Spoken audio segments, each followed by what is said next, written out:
In December last year, I decided to take a month-long trip to Jordan. But after a week in Amman, I was getting more and more tempted to go across the land border to Jerusalem and into Palestine in the West Bank. Many people were, of course, saying that it wasn't a good idea and that it was a completely unsafe area to be in. But then we started to get some tourists who had just come back from cities like Jericho, Jerusalem, Ramallah, and Nablus, and they were all saying something very different. That it's completely safe to still go in there, and it's welcomed because the lack of tourism is really, really hurting the economy, particularly the Palestinian economy in West Bank, which, believe it or not, was actually a tourist hotspot because of all their biblical sites. And I figured Amman is actually very close to the King Hussein border. The King Hussein border crossing is right next to the Dead Sea. And so I thought this would be a great opportunity since I'm so close, and turns out it was a super good decision. But that doesn't mean it was easy, and as you can imagine, crossing the land border, a distance that supposedly takes 1 hour driving, but obviously because there's a border there, it takes longer. And just how much longer? It took me in and around 6 hours to get from Amman to Jerusalem because the border is controlled by the IDF. So anyone wanting to go to Israel or Palestine have to cross the IDF border check. And there are 3 separate checkpoints before you actually make it out to the other side. To start the border crossing process, you need to get up nice and early to take the 6 a.m. jet bus from the North Station in Amman. There is only the one bus per day that goes to the border, and it leaves really early because it does take so long to get through all the security checkpoints. This bus is not expensive, it's 10 Jordanian dinar, but you need to bring cash with you to then pay internal buses because you do need buses in between the borders to get to different checkpoints. It's like a big buffer zone, so you can't just walk through like you might think. So you take the jet bus to the Jordanian side of the border where you get off that bus, they check your passports, you have to pay a 10 dinar exit fee from Jordan, and then you have to wait around for a sort of colectivo to take you to the IDF checkpoint on the other side. And this bus costs 7 dinar, which you also need to pay for in cash. Once it takes you to the IDF checkpoint, you will then get off the bus and you will have to go through a security checkpoint where you put your bag through metal detectors and x rays. Then you get to the Israeli side. So this is the side whether you're going to a Palestinian city or an Israeli city, everyone has to go through this checkpoint. So as you can imagine, there's tons of Palestinians who I'm guessing do this every day. I was talking to a Palestinian man and he said his business is doing this trip every day because he sells cigarettes because they're more expensive on the Palestinian side. So once you get past here, you then get to a point where you can withdraw cash, you can withdraw shekels, and the Israelis will give you like a visa, but they don't stamp your passport because they recognize that it can then cause problems, specifically if you're trying to go to Arab countries afterwards. So they give you a slip, which is like your tourist visa, which you can't lose, obviously, or you can get into issues with the IDF, which I'm sure everyone wants to avoid. So shekels, like the Israel, it's called the New Israeli Shekel, the NIS. They work in Palestine and Israel. You can pay with shekels, but interestingly, if you get cash out in Israel, it gives you shekels. But if you get cash out in Palestinian territory, it gives you Jordanian dinar. But you can pay with shekels, like in cash in Palestine as well. So I'm not sure if they use dinar cash like the locals themselves. I'm not really sure. But I thought that was an interesting part of it. So then, once you get to the other side, there is all the collectivos. But because there's not many tourists going there at the moment, it was actually quite hard to get a collectivo, and people rushed the bus. I ended up waiting an hour and a half for a collectivo. And this is where it gets interesting again because they kind of choose who can go into Jerusalem and who can't. So they kind of say most tourists go to Jerusalem, right? But then if you're coming, for instance, with your Jordanian passport, you're not allowed to go into Jerusalem because they go through Israeli territory. So then most people with Jordanian passports, they're going to Jericho, which is the Palestinian city. So yes, as you can imagine, it all gets quite confusing once you get in there.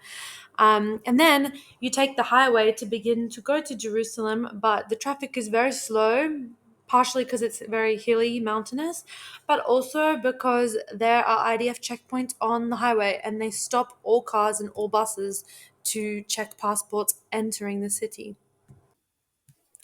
When you get off the bus in Jerusalem, you're dropped off at the famous Damascus Gate, which notoriously separates the city into the Jewish half and the Arab half. So, of course, I thought it would be interesting to have a look around on both sides and just pick up on the most obvious differences I saw. So initially, when you arrive on the Jewish side, I was, I would say, pretty surprised. I didn't really know what I expected. I wasn't actually sure what I expected, but it was like extremely affluent. It was super clean. There was like immaculate tram system that goes all through the city and up the hill. Um, the roads were in super good condition. There's even like palm trees, and it's up the top of the mountainous, but it's like very fertile. It's a fertile valley, it's fertile up the top. So there were like incredible views, and it was super green, which coming from Amman was obviously a big difference because Jordan is for real desertous. Like you don't really see any green in Amman. So that was also a shock, was just how much more green it is, which I also expected that Jerusalem would be similar to Amman in terms of lack of vegetation, but it was a lot more vegetation in Jerusalem. So that was also like a nice change. And then of course it was just the buildings. Like they're obviously so ancient, so gorgeous, but in incredible shape still. Like um in Amman you have buildings that are obviously a lot newer than in Jerusalem, but in a much worse state, kind of crumbling. But yeah, in Jerusalem, you have really just gorgeous streets that remind you of being in Italy or France, but even more ancient, of course, because they are. So then, when you cross through, you can go through the Damascus Gate or you can go to the Western Wall and then start to go down the hill, and that's also how you can enter the Arab sides. And yeah, you can tell just straight away they don't have the, what are they called, like the resources of the Jewish side. Like I don't think they have trash collection because there was rubbish everywhere. People live really on top of each other. Like I think it must be a much denser population. I'm not really sure what the statistics are, but you can see just visually how much more densely populated it is. Um, I would say probably there is less vegetation on that side too. I'm not sure if that was done on purpose or what, but I would say, yeah, the Arab side, it looks a lot more just like concrete and really no space for anything else.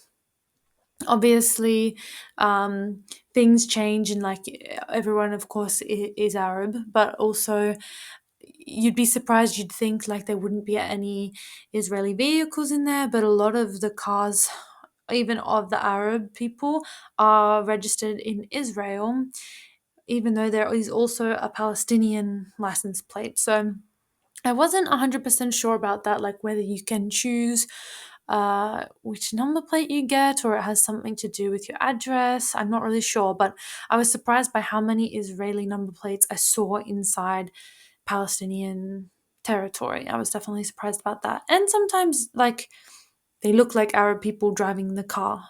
Yeah.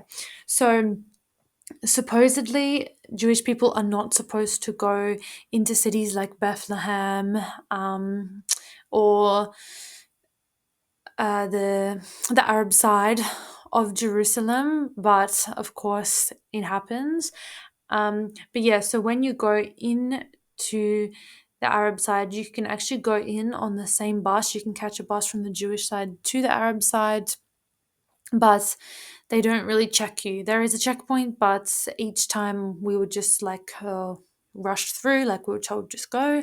But then, of course, when you try to leave the Arab side and come back into the Jewish side, they always stop you, and it's always IDF with like massive machine guns. That was the other really surprising thing in the Jewish side is that there's just people with like submachine guns, AK-47s, like everywhere, both in army uniform and not.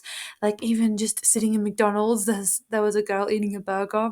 And I was really surprised because when she stood up, she had this like AK-47 on her, like a handbag, and it was almost like as tall as her. So that was definitely another shock factor. Um, Also, on both sides, it's very expensive. Like, definitely the Palestinian side's a bit cheaper, but I wouldn't say it is much cheaper. I would say Jordan is cheaper than both Israel and Palestine, at least the West Bank. Yeah, it's very, very expensive, especially for food. So, where I am now is sort of when you leave the West Wall and start heading downhill from the West Wall, you see this massive graveyard, and it is in memory of the Holocaust, and it kind of scatters all the way up the top of the hill. You can probably see all the little like dotted cement all the way up the hill, and that is all graveyards. And then at the bottom, there are like recovered ruins from the ancient city. And yeah, if you keep going either up the hill or down to the right through the ancient city, you end up in the Arab side of Jerusalem. Once you're inside the West Bank, which you can either do by walking in or catching a bus or a taxi, anything like this, but really I would recommend catching the buses. They just go straight through the checkpoints and you don't need to show your passport or anything like this. So, a few cities I would recommend to check out in the West Bank are definitely Jericho, which is famous for being the oldest city in the world and also the lowest, I'm pretty sure, because it's down almost on the level of the Dead Sea. Then there is also Hebron in the south, which is, I guess, quite a famous city just because, again, it's super ancient and very religiously significant. There's also Bethlehem, which is also very significant because the church is said to be placed on top of where Jesus was born. And there's also Ramallah, which is the capital of the West Bank, and I would say maybe the most interesting if you're there for non-religious regions, just in terms of the atmosphere in the city, I would say Ramallah, but also Nablus. Nablus is quite far north in the West Bank, but it is just gorgeous because of the landscape it's on. It's sort of all going up a hill, and you have quite amazing views out to the flats because to the east is very flat because that's out where the Dead Sea is. So at the moment, if you were to see other tourists, they will mainly be in Ramallah and Nablus. And most of them actually turned out to be aid workers. So because volunteers can't get into Gaza right now, um, they are allowed to go to the West Bank, so they help with different support projects in Ramallah and Nablus. They stay in those cities and just help however they can. I guess whatever the locals tell them they need, they just try and do their best to help in that way. So I did see some, yeah, other people from Canada, Australia, Europe, yeah, for that purpose, but of course, not really anyone else, just looking around. Um, I mean, the feeling in the West Bank is still people are, like aren't shocked to see you, that you don't feel like you out of place by any means. Like they're just happy to see tourists. They want to chat to you, tell you where to eat. Yeah, they don't really yeah, they don't really aren't shocked by you in any way, which I guess I kind of thought they would be for whatever reason. Um, but all in all, it's actually very quiet in the West Bank because they aren't celebrating Christmas out of solidarity. And yeah, I don't really know what I thought I would expect, but yeah, it was just quiet and no one was super shocked to see you. In fact, you could just see that people were really, really struggling with the lack of tourism because you do get hassled quite a bit because, there's just no one coming and bringing in tourism money now. Okay, and now let's talk about money. So, I know that Israel is pretty infamous for being extremely expensive, and that's definitely true. So, the new Israeli shekel is their currency, and it currently gets you €1 gets you 3.72 of a shekel. And this currency is also used throughout Palestine and in the West Bank. And honestly, I didn't find the West Bank that much cheaper than the Israeli side.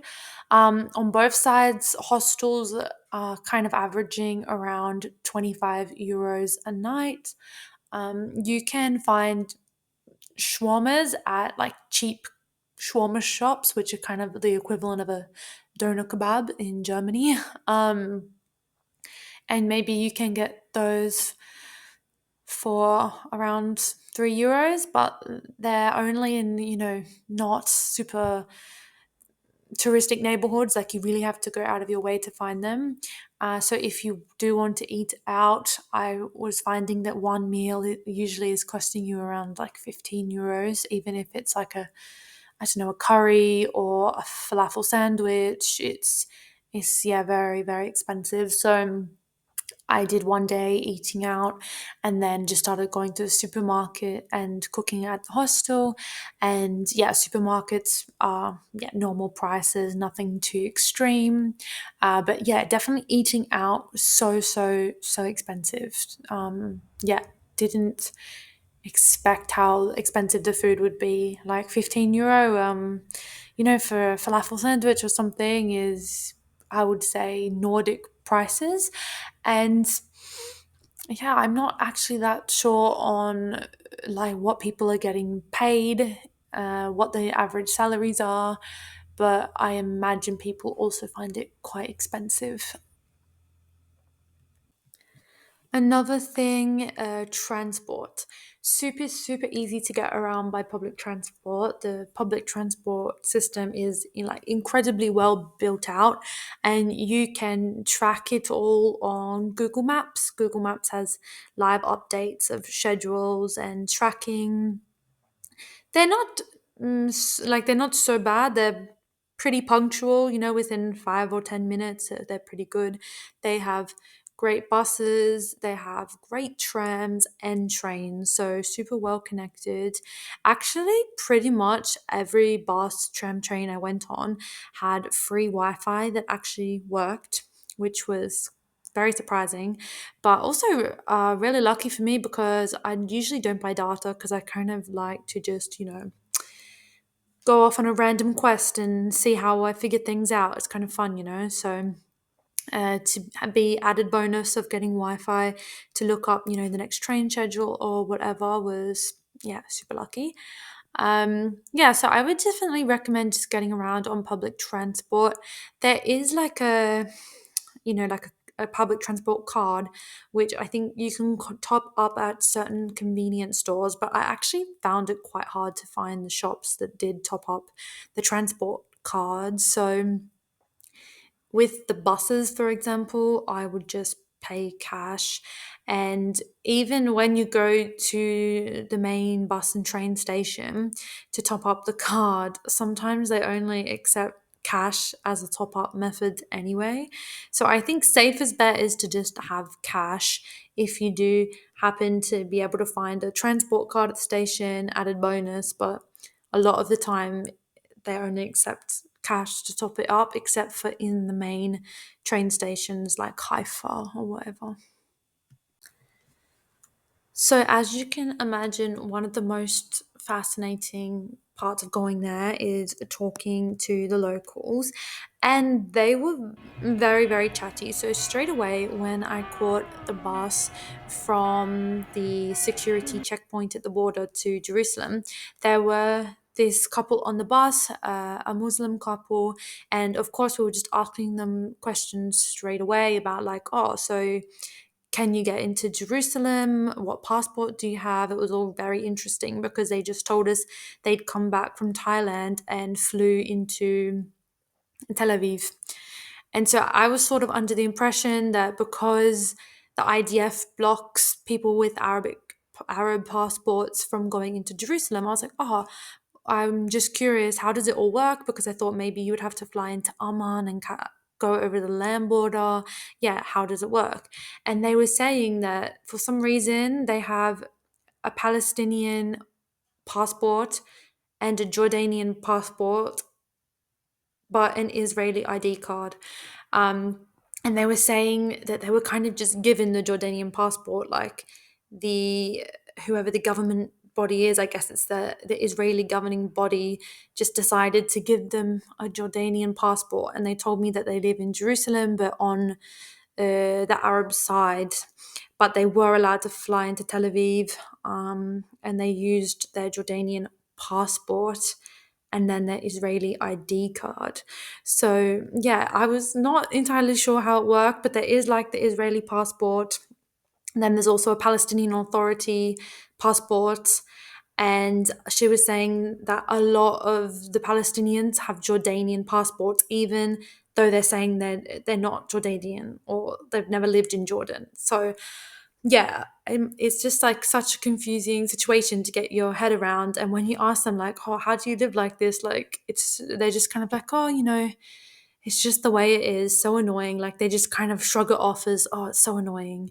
But we didn't go much deeper into the conversation, and I'm not sure if that's because they don't feel comfortable talking about it, or they don't feel comfortable talking about it on a bus with people from all over the world. I'm not really sure. But yeah, I wouldn't say it was actually that easy to get people talking about their opinions on what's happening. They more just shrug it off as an annoyance. I did do a bit of digging myself, as you do, and I sort of came to the general hypothesis that most Palestinian refugees who arrived in Jordan following the 1948 Arab Israeli War were granted citizenship like rather quickly through a 1954 amendment to the Jordanian nationality laws. So I suppose probably a lot of those Palestinians have moved between Jordan and the West Bank. And then as they've had children, even if those children never lived in Jordan, probably this amendment to the law still gives them the right to have the Jordanian passport. Definitely a super fascinating region of the world to visit. If you were going to Jordan, I would definitely recommend just popping across the land border. It is a pain in the ass, but going there is just otherworldly. The landscape is a lot more stunning than Jordan's. And of course, like the biblical stories and the history there, the oldest city in the world, like Jericho, Hebron, Jerusalem, the Great Wall, it's all a must see. And also, it's just great to go to some of these West Bank cities and just support the people there, try and get the tourism trade getting back into action a bit. Every little bit of it helps, just like it helps in Jordan too. But yeah, definitely the most fascinating region of the world I've ever visited. I always used to think that I wasn't going to go to the Middle East in my travels, but it's funny how I've just kind of ended up there, and it's more fascinating in terms of people, religion, culture, history than anywhere else I've visited. So definitely an incredible, incredible region of the world.